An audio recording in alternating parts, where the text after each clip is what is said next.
साथियों नमस्कार।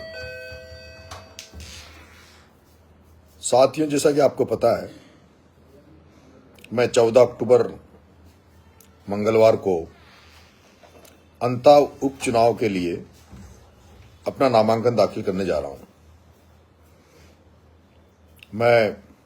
मुझे चाहने वाले देश प्रदेश जहां भी बैठे हैं, आप तमाम साथियों को 14 अक्टूबर मंगलवार के दिन सुबह 11 बजे अंता की धरती पर आप सबका के दर्शन करना चाहता हूं, आपका आशीर्वाद लेना चाहता हूं। आप एक दिन का समय निकालकर मुझे आशीर्वाद देने अंता की धरती पर पधारेंगे। साथियों, आज मेरा लाइव आने का मकसद आपसे केवल एक राय लेने का है। मैं छबड़ा से निर्दलीय चुनाव लड़ा, देवली से भी मैं निर्दलीय चुनाव लड़ा। कांग्रेस ने हमारे साथ जो घात किया है और जिस तरह से जल्दबाजी में टिकट को डिक्लेयर किया है, ताकि कांग्रेस में भी जो कुछ लोग मेरे शुभचिंतक थे उनको किसी तरह का मौका न मिले, और उसमें मेन भूमिका निभाई है गोविंद सिंह डोटासरा ने। साथियों, मैं केवल आपसे एक राय जानना आपकी चाह रहा हूं कि चुनाव हम लड़ रहे हैं, पर चुनाव अब जब हमने कांग्रेस को हमेशा के लिए छोड़ दिया है, तब मैं इस चुनाव को 2028 के मध्य नजर 2028 के आम चुनाव के को नजर में रखते हुए ये चुनाव लड़ूंगा। ऐसे में मैं आपसे ये जानना चाहता हूं कि ये चुनाव में निर्दलीय लड़ूं या थर्ड फ्रंट से लड़ूं, क्योंकि राजस्थान में तीसरे मोर्चे की सख्त जरूरत है। और मुझे लगता है कि अभी हमारे पास वक्त भी बहुत है। अगर हम 2-2.5 साल उन तमाम लोगों को जो कांग्रेस और बीजेपी से इतर जाकर, जो इन दोनों पार्टियों से जिनका मन मोह हो गया और जिन्होंने दोनों पार्टियों का काम देखा है और जिन्हें लगता है कि राजस्थान में तीसरा मोर्चा बनना चाहिए, ताकि राजस्थान में भी नई राजनीति पैदा हो, नए लोगों को मौका मिले। हालात आप देख लीजिए, अंता में किस तरह से किस आदमी को टिकट दिया। 2 दिन पहले ही हाड़ौती से भरत सिंह जी कुंदनपुर, जो ईमानदार राजनीति के प्रतीक थे और जिन्होंने किस तरह से प्रमोद जैन भाया के काले कारनामे उजागर किए थे, किस तरह से इसके भ्रष्टाचार को उजागर किया था, वो 2 दिन पहले ही हमारे बीच से चले गए।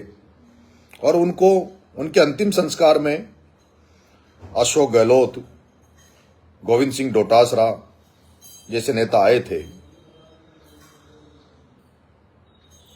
भरत सिंह जी कुंदनपुर को सच्ची श्रद्धांजलि तब होती जब वो उनके कहे शब्दों के अनुसार इस भ्रष्ट नेता, राजस्थान के भ्रष्टतम नेता, जिसने पूरे 12 को, पूरे राजस्थान, पूरे देश में बदनाम कर दिया, जिसका गली गली में, मोहल्ले मोहल्ले में, शहर शहर में नारे लगते हैं कि प्रमोद जैन भाया चोर है।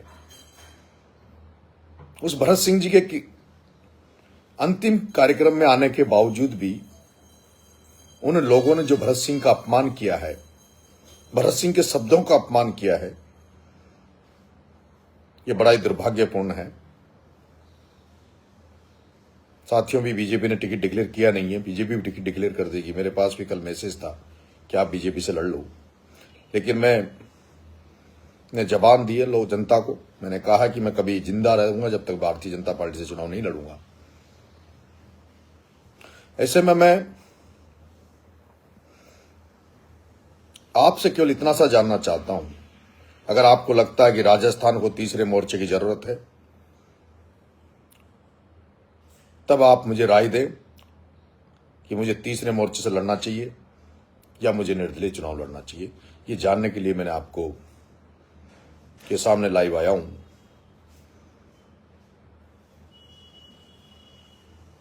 मैं यहां सारे कल अंता में था दिन भर, सारे बड़े लोग, बुद्धिजीवी लोग बहुत बड़ी संख्या में मुझे समर्थन दे रहे हैं। हर तबका, हर वर्ग मिलकर मुझे साथ दे रहा है। लेकिन जब थर्ड फ्रंट में मैं चुनाव लड़ूंगा, तब मुझे किसी न किसी दल से गठबंधन करना पड़ेगा, उसका सिंबल लेना पड़ेगा, और उसको लेकर मेरी उनसे बात चल रही है तीसरे मोर्चे के सारे नेताओं से।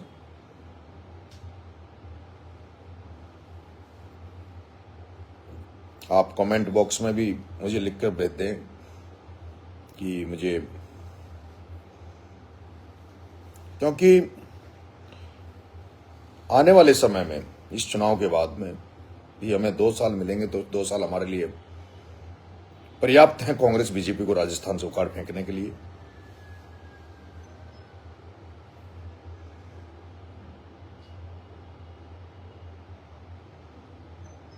एक साथी लिख रहे हैं भ्रष्टाचार का मुद्दा।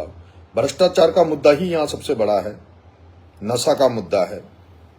यहां पर हाड़ौती में जिस तरह से हम लोग अभी जमुआ रामगढ़ के बच्चों को न्याय दिला के आए, हम लोग ने झालावाड़ में न्याय दिलाया कि प्रमोद जैन भाया 25 साल से इस अंता की धरती पर बैठ के राज कर रहा है। इसने पूरे 25 साल के जीवन काल में केवल एक बार 12 कलेक्ट्री पे धरना दिया था, और वो धरना था एक कांग्रेस के कार्यकर्ता की हत्या हो गई थी, उसको लेकर इसने धरना दिया था। इसके अलावा आज दिन तक प्रमोद जैन भाया ने एक भी शख्स के लिए, कोई बिजली से मर गया हो, कोई सांप से मर गया हो, कोई दुर्घटना से मर गया हो, किसी एक भी गरीब को न्याय दिलाने के लिए आज दिन तक इन्होंने धरना नहीं दिया। आज दिन तक प्रमोद जैन भाया ने एक बार भी किसी किसानों को खाद दिलाने के नाम पर, किसानों की समस्याओं को लेकर, किसानों को बीमा के पैसे को लेकर, किसानों को समर्थन मूल्य को लेकर, किसानों को बिजली को लेकर आज दिन तक एक बार भी इसने कभी कोई धरना नहीं दिया। और मैं तो जब से राजनीति में मैंने कदम रखा है, मैंने कल गरीबों के लिए, पिछड़ों के लिए, शोषितों के लिए जो लड़ाई लड़ने का काम किया है, जनता के भरोसे अंता की धरती पर उतरूंगा। लेकिन जिस तरह का जातीय समीकरण अंता में है और जो सामाजिक न्याय की हम बात करते हैं, उसके लिए मैं सोच रहा हूं कि मुझे थर्ड मोर्चे की साथ मैदान में उतरना चाहिए। तो आप मुझे राय दें। धन्यवाद, नमस्कार, राम राम साहब।